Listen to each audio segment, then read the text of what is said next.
Hello, welcome to channel Health for You. Myself, Dr. Prakhar Niyati. I have done my MBBS and MD Pediatrics from MGM Medical College Indore. आज हम newborn care पर discuss करेंगे. इसमें हम दो main चीज़ें cover करेंगे. First, एक हेल्दी न्यूबॉर्न में हमें क्या क्या चीज़ें ध्यान रखनी है. सेकंड, जो कुछ कॉमन इश्यूज़ आते हैं न्यूबॉर्न में, जिसमें हमें न्यूबॉर्न की अगर जानकारी अगर न्यूबॉर्न के बारे में हमें अच्छे से पता है तो वो चीज़ें में एज सच हमें मेडिसिन की ज़रूरत नहीं पड़ती है. तो स्टार्ट करते हैं हम. फर्स्ट ऑफ ऑल, न्यूबॉर्न की केयर प्रेगनेंसी से स्टार्ट होती है. प्रेगनेंसी के दौरान मदर को 2 वैक्सीन्स लगना काफ़ी ज़रूरी है. एक होता है टिटनेस का इंजेक्शन, दूसरा होता है फ्लू का इंजेक्शन. टिटनेस का इंजेक्शन यूजुअली 2 डोज रहते हैं. एक 5th मंथ ऑफ प्रेगनेंसी में लगता है और एक 6th मंथ ऑफ प्रेगनेंसी में लगता है. और फ्लू वाला डोज यूजुअली 4 से 6 महीने प्रेगनेंसी के दौरान लगना चाहिए. ये 2 वैक्सीन से बच्चे को, नवजात जो न्यूबॉर्न रहता है, उसे हम टिटनेस और फ्लू से प्रोटेक्ट कर सकते हैं. सेकेंड चीज़ रहती है डिलीवरी के लिए कैसे प्रिपेयर करना है. तो हमेशा अपने गायनिकोलॉजिस्ट से आप कंसल्ट करिए कि डिलीवरी के टाइम पीडियाट्रिशियन का होना बहुत ज़रूरी है.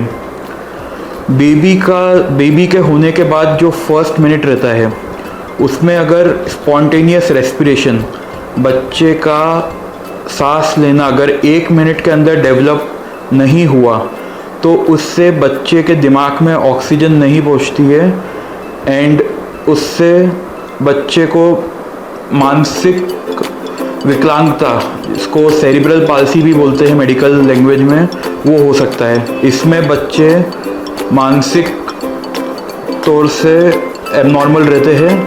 पूरी तरह से उनका मतलब चलना फिरना टाइम पे नहीं सीख पाते हैं. ये एक परमानेंट डिसऑर्डर है, परमानेंट डिसीज़ है. ये एक बार अगर हो गई है तो इसका एज सच ट्रीटमेंट नहीं होता है. तो हमें इस चीज़ का ध्यान रखना है कि डिलीवरी के टाइम पर पीडियाट्रिशियन लेबर रूम या ऑपरेशन थिएटर में होना ज़रूरी है. सेकेंड चीज़, न्यूबॉर्न बेबीज़ होने के बाद यूजुअली 24 घंटे में 24 आवर्स में first time bathroom and first time motion ये हो जाने चाहिए एंड यूजुअली हो जाते हैं. अगर 24 आवर्स के अंदर भी बेबी यूरिन और मोशन पास नहीं कराए तो कुछ ना कुछ एबनॉर्मलिटी है. इसके लिए पीडियाट्रिशियन से कंसल्ट करना ज़रूरी है. देन आता है न्यूबॉर्न जॉन्डिस. न्यूबॉर्न जॉन्डिस यानी कि जो बच्चों को जो पीलिया होता है, ये एक तरह से बीमारी नहीं है. ये सब बच्चों को होता है. यूजुअली दूसरे या तीसरे दिन, जन्म के दूसरे या तीसरे दिन पीलिया होना स्टार्ट होता है और 4 से 5 दिन में पीलिया अपने पीक पे पहुंच के फिर ठीक होने लगता है. ये इसलिए होता है क्योंकि बच्चों का जो लिवर होता है वो पूरी तरह से विकसित नहीं होता है. इसके कारण बच्चे पीलिया, जो बिलीरुबिन जिसको हम बोलते हैं, उसको कम नहीं कर पाते हैं. तो इस चीज़ में हमें एक बात का ध्यान रखना है कि चार्ट्स होते हैं, बिलीरुबिन चार्ट्स होते हैं, वो आपके पीडियाट्रिशियन आपको डिटेल में बताएंगे. तो उसके अकॉर्डिंग अगर पीलिया का लेवल उस रेफरेंस वैल्यू से अगर कम है तो उसमें एज सच ट्रीटमेंट की कोई ज़रूरत नहीं होती है. नॉर्मल हमारा जो सनलाइट एक्सपोजर होता है, जो हल्की धूप रहती है, जैसे अभी मौसम में अपन बात करें तो सुबह 8 से 9 के बीच में और शाम को 5 से 6 के बीच में जो हल्की धूप रहती है वो दिखाते हैं तो उससे पीलिया ठीक हो जाता है. बट अगर वैल्यू काफ़ी ज़्यादा है, अपना जो रेफरेंस वैल्यू है उससे ज़्यादा आ रही है, तो फोटोथेरेपी, जिसमें बच्चे को लाइट के नीचे रखते हैं, वो ट्रीटमेंट करने की ज़रूरत पड़ सकती है. अब हम बात करते हैं कुछ कॉमन इश्यूज़ जो कि अगर हम कंपेयर करें न्यूबॉर्न छोटे बच्चों को एडल्ट से कंपेयर करें तो जिसमें डिफरेंस रहता है. जैसे सबसे इम्पॉर्टेंट चीज़ होती है मोशन हैबिट. हम एक न्यूबॉर्न बच्चे को एडल्ट से कंपेयर नहीं कर सकते। उसमें कई बार बच्चे एक दिन में 10 से 15 बार मोशन फ्रेश होने चले जाते हैं। कई बार ऐसा होता है कि जब मम्मी बेबी को ब्रेस्ट फीडिंग कराती है तो ब्रेस्ट फीडिंग करते टाइम ही मोशन चले जाते हैं, ब्रेस्ट फीडिंग करने के तुरंत बाद मोशन चले जाते हैं।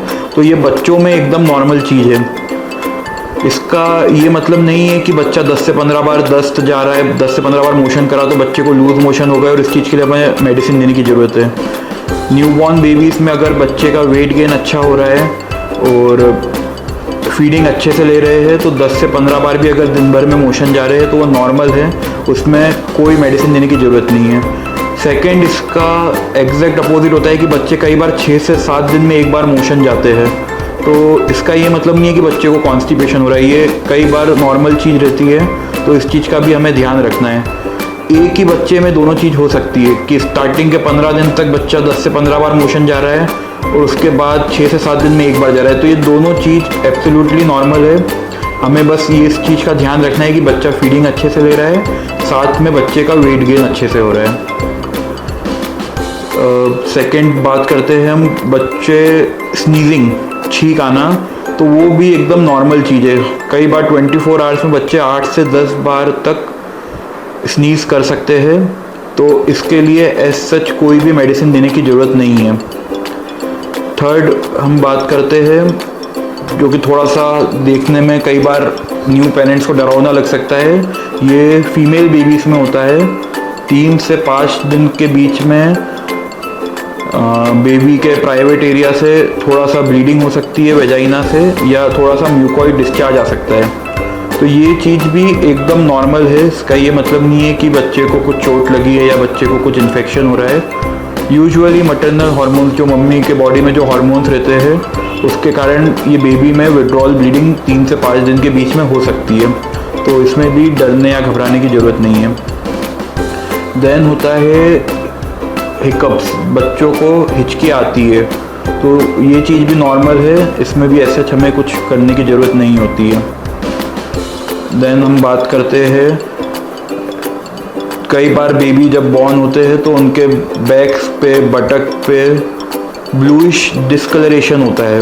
इसको मेंगोलियन स्पॉट्स बोलते हैं। ये नॉर्मल चीज़ है। यूजुअली ये 1 से 1.5 साल के बीच में ठीक हो जाती है। देन कई बार बच्चे ऐसा होता है कि बाथरूम जाने से पहले और मोशन जाने से ठीक पहले थोड़ा सा 1 या 2 सेकंड के लिए क्राई करते हैं। ये भी एकदम नॉर्मल चीज़ है। बेबी एक तरह से खुद को आउटर वर्ल्ड में अडेप्ट कर रहा है, तो इसमें भी डरने की या घबराने की ज़रूरत नहीं है। नेक्स्ट हम बात करते हैं कि बेबी को किस तरह से, मतलब कपड़े किस तरह से पहनाने हैं। हमें ये याद रखने की ज़रूरत है कि बेबी एक तरह से अपना बॉडी का टेम्परेचर मेंटेन नहीं कर सकता है। तो अगर एक्सटर्नल एनवायरनमेंट बहुत ज़्यादा गर्म है तो बच्चे को बुखार आ जाएगा, और एक्सटर्नल एनवायरनमेंट बहुत ज़्यादा ठंडा है तो बच्चा ठंडा पड़ने लगेगा। तो adequate clothing according to temperature हमें पहनानी है। अगर मौसम ठंडा है तो बच्चों को पूरा सरफेस एरिया कवर करना, फॉर एग्ज़ाम्पल स्कार्फ पहनाना, हाथ में मोजे पहनाना, पाँव में मोजे पहनाना, फुल स्ट्रेंथ वाली अपनी जो होती है शर्ट एंड पजामा पूरा कवर करना चाहिए ताकि बेबी का हीट लॉस ना हो सके। वही समर मंथ्स में जब ज़्यादा गर्मी है तो हम हैंड सॉक्स और जो पाँव के मोजे वो हटा सकते हैं और कॉटन के कपड़े ही बच्चे को पहनाना है। सेकंड, क्लोथिंग में ये चीज़ रहती है कि ये एक तरह से ओल्ड एज ट्रेडिशन रहा है कि बच्चों को कभी भी नए कपड़े नहीं पहनाते। तो मेडिकली भी प्रूवन है कि जो न्यू क्लोथ्स रहते हैं वो बेबी की स्किन को सूट नहीं होते हैं। तो जब भी कपड़े हो, न्यू क्लोथ्स अगर आपने ख़रीदे हैं तो उनको पहले 1 या 2 बार बेबी डिटर्जेंट में वॉश जरूर करना है ताकि बेबी को स्किन एलर्जी ना हो। अब हम कॉर्ड केयर की बात करते हैं, जो नाभि रहती है बच्चे की। तो उसमें कई बार माल प्रैक्टिस होती है कि नाभि के ऊपर तेल डाल देते हैं कि घर में बड़े बुजुर्ग ने बोला है कि उसको नाभि को सूखा मत रखो, उसमें तेल डाल दो। तो वो चीज़ हमें ध्यान रखनी है कि हमें कॉर्ड को हमेशा सूखा ही रखना है। उसमें तेल पाउडर कुछ भी डालने से इन्फेक्शन हो सकता है, और वो इन्फेक्शन नाभि के थ्रू ब्लड में और ब्लड से पूरी बॉडी में फैल सकता है। तो उस चीज़ का ध्यान रखना है। बेबी होने के बाद ब्रेस्ट फीडिंग इस सबसे ज़रूरी चीज़ है। ब्रेस्ट फीडिंग स्टार्टिंग के 48 to 72 आवर्स 2 से 3 दिन में जो मम्मी को दूध आता है वो पीले रंग का गाढ़ा दूध होता है। उसके अंदर एंटीबॉडीज़ होती है जो कि बेबी को डिसीज़ से बचाव के लिए बहुत ज़्यादा ज़रूरी होती है।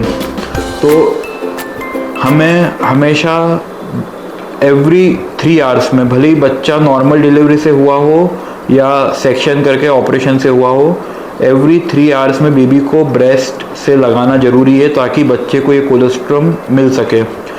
यही बच्चे के लिए फर्स्ट एंटीबॉडी रहती है। तो इस चीज़ का हमें ध्यान रखना है। अब हम बात करते हैं न्यूबॉर्न में अपना जो फर्स्ट जो वैक्सीनेशन होता है वो विदिन 24 आवर्स में यूजुअली बेबीज़ को मिल जाना चाहिए। उसमें 3 बीमारियां कवर होती है। एक हेपेटाइटिस बी का रहता है जो कि पाँव में लगता है, एक BCG का टीका रहता है जो अपर लेफ्ट आर्म में लगाते हैं, और एक पोलियो की ड्रॉप्स देते हैं। तो ये आइडियली 24 आवर्स के अंदर बेबी को मिल जाना चाहिए वैक्सीनेशन। बच्चों को माँ के दूध के अलावा और कुछ भी नहीं देना चाहिए, ना ही बच्चे को शहद चटाना चाहिए। अगर ब्रेस्ट मिल्क स्टार्टिंग में कम बन रहा है तो स्टार्टिंग में 2 से 3 दिन हम फॉर्मूला फीड दे सकते हैं, वो भी तब जब अगर ब्रेस्ट मिल्क की क्वांटिटी कम है तो ही। अब हम कैसे पता करेंगे कि ब्रेस्ट मिल्क एडिक्वेट है? तो उसमें एक तो सबसे पहले नॉर्मल बेबीज़ 15 से 20 मिनट तक सक करते हैं ब्रेस्ट पे। उसके बाद यूजुअली 1.5 से 2 घंटे के लिए सो जाते हैं। फर्स्ट चीज़ तो ये देखनी है हमें। सेकंड हमें देखना है कि 24 घंटे में बेबी कितनी बार यूरिन पास कर रहा है। स्टार्टिंग के 7 डेज़ में तो baby 2 to 3 times he urine pass करेगा, बट आफ्टर 7 डेज़ बच्चा 8 से 10 बार तक यूरिन पास कर सकता है। तो ये यूरिन का जो अपना फ्रीक्वेंसी ऑफ यूरिनेशन जो है ये काफ़ी ज़्यादा मददगार रहता है ये जानने के लिए कि ब्रेस्ट फीडिंग एडिक्वेट है कि नहीं। स्टार्टिंग के 7 डेज़ में बच्चों का वेट लॉस होता है। जैसे कोई बच्चा अगर 3 किलो का हुआ है तो उसका 10% बॉडी वेट लगभग 300 ग्राम बच्चा पहले 7 दिन में लूज़ कर सकता है। फिर 8वें दिन से बच्चों का वेट गेन होना स्टार्ट होता है। तो इसका ये मतलब नहीं है कि स्टार्टिंग के 7 दिन अपन ने ब्रेस्ट फीडिंग कराई तो उसके कारण बेबी का वेट लॉस हो गया है। ऐसा बिल्कुल नहीं है। कई बार मिसकॉन्सेप्शन रहता है पेरेंट्स का। तो हमें ये चीज़ ध्यान रखनी है कि स्टार्टिंग के 7 डेज़ तक बेबी का वेट लॉस होना एकदम नॉर्मल चीज़ है। बस हमें इतना ध्यान रखना है कि 10% लिमिट है। तो जितना भी बर्थ वेट है उससे 10% से ज़्यादा वेट लॉस नहीं होना चाहिए। ये तो हुई कुछ बातें जो कि एज अ न्यू पेरेंट आपको पता होनी चाहिए। बहुत सारी बातें हैं जो भी बताना बाकी है, वो हम आगे वाले वीडियोस में कंटिन्यू करेंगे। Thank you.